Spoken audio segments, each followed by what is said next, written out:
நீருரைத்த சட்டம் அதில் நிலை தவறோம் நாங்கடியார் காரும் நீரென்று கந்தன் அடிதொழுதான்.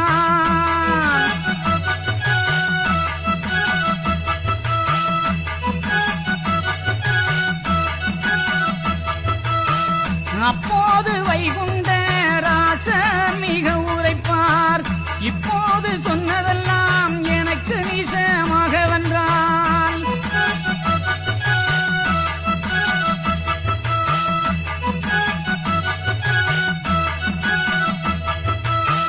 உன் கோபுரத்தின் உயர்ந்த வட மூலையிலே பின் கோபுரம் காண பிளந்து போரென்றுரைத்தார்.